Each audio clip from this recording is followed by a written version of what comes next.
After many years, I finally realized that cannabis just isn't worth it. I have a history of addiction in my family, which you think would have clued me into this, but it didn't. And I needed to experience it in my own way. And this video, I'm going to try to detail the journey I went through.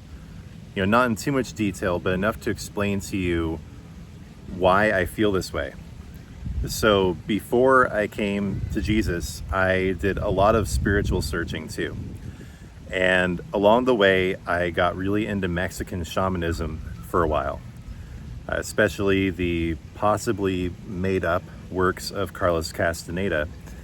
And in those books, Castaneda talks about how these different plants you can use, they all have entities, like spiritual entities that exist within them, and you make a contract with them to use their powers. But contracts, it's like a deal with the devil. It always has something that you give as well.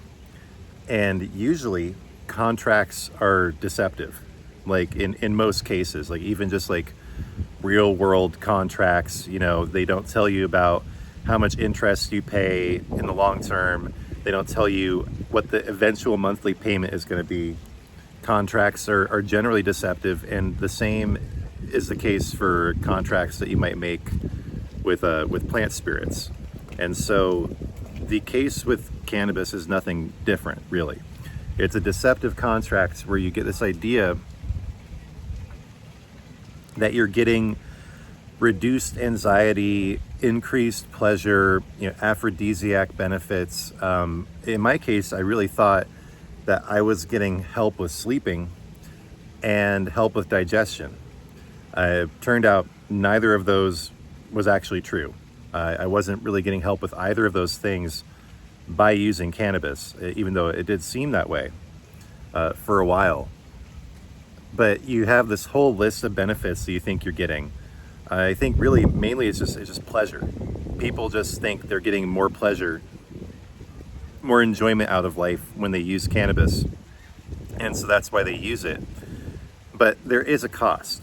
So the cost, one of them is you don't dream. And I'm talking about like heavy cannabis use.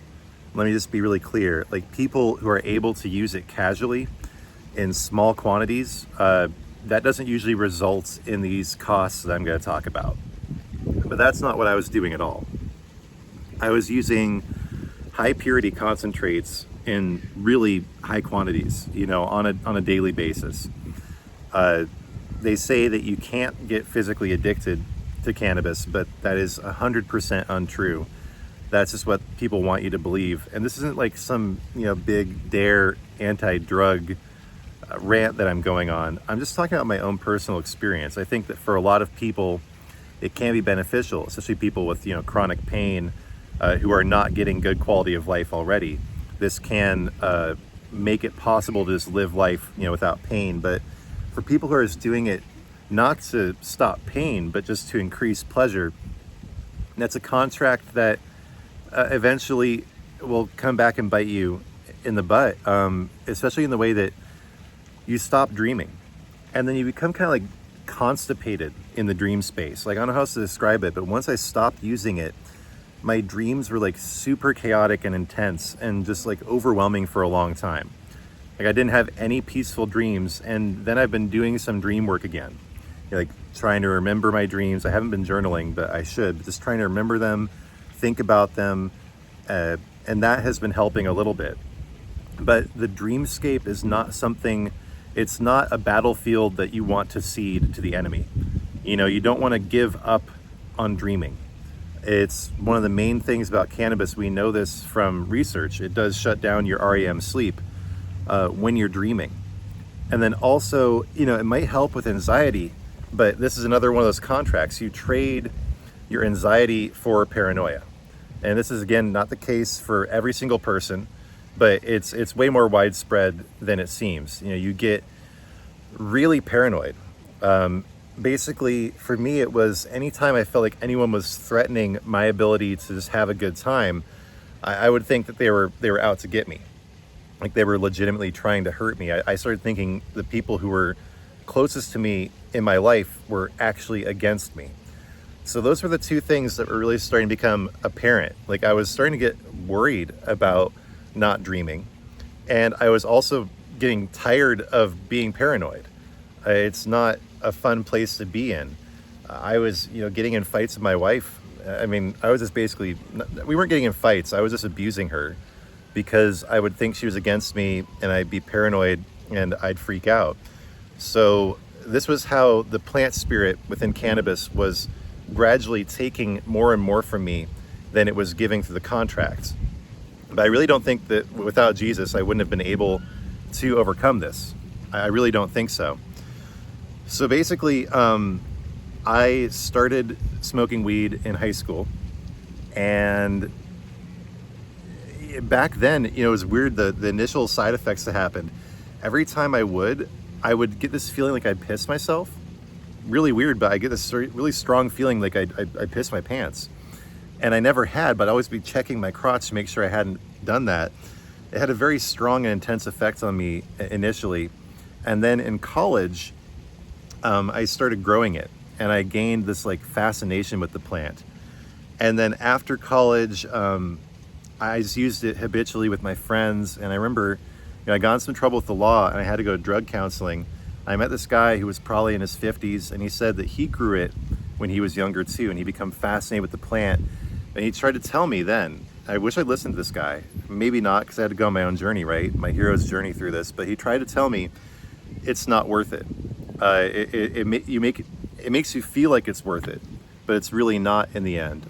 He was this guy who had been really into it too, and was trying to tell me the truth about cannabis, but I wouldn't listen back then. And then I grew it for about a year after that too, and got in fights with people. It didn't really even pay for itself, but I still went through with it. And then I took a couple years break at that point, but then once I started to get more financially stable, I started using it again, but I would hide it from my wife. And that, anything that you have to hide from people, anything that you feel like weirded out about or ashamed about, you should really look at that carefully and think, is this thing really worth it? Is it worth jeopardizing interpersonal relationships? And I just didn't really look at that carefully at that point. But so, I used it in high concentrations for years, and it just pretty much at this last point for, I think it was about 3 years on end. And I would sort of pride myself on how there weren't any negative consequences. I know it sounds crazy, but I would think, even though there were all these negative consequences, I think, well, look how far I've gotten doing what I want to do. Because I really thought that using cannabis was what I wanted to do. But now I really do feel like I got into a contract with a plant spirit, or, you can look at it through a more modern scientific lens. You can say that the addiction, which does run in my family, was speaking for me, and I was thinking that I was speaking, but it was the addiction that was speaking. However you want to look at it. But, just recently, just like it was like last October, went through a major crisis in my life, and finally, I finally realized that some changes needed to be made. And so I began the process then. Sort of, there were fits and starts, but I began the process of really giving myself over to Jesus and asking God for help with this. And then an incident happened, I think it was around December or January, where I got caught. I'd been hiding this for years, and just thinking it was fine to hide it because it wasn't a big deal, but that everyone would freak out if they knew. But I got caught, and that really precipitated realizing, well, I think I need to prove that I can stop using this. And at this point, I wasn't even really having fun. And that's what happens at a certain point. You just, of course, you can't get addicted to it, right? But you can go through withdrawals. How does that make sense? But you go through withdrawals, which is why you keep using it, really. In the end, you keep using it because you stop feeling normal. If you do stop, you feel bad. You feel gross and nasty. And really, I think I saw this on a forum once or something a couple years ago, people talking how silly it was to smoke weed because you just keep doing it. And by the way, it's insanely expensive. We'll get to that in a minute here, but you just keep doing it just to feel normal.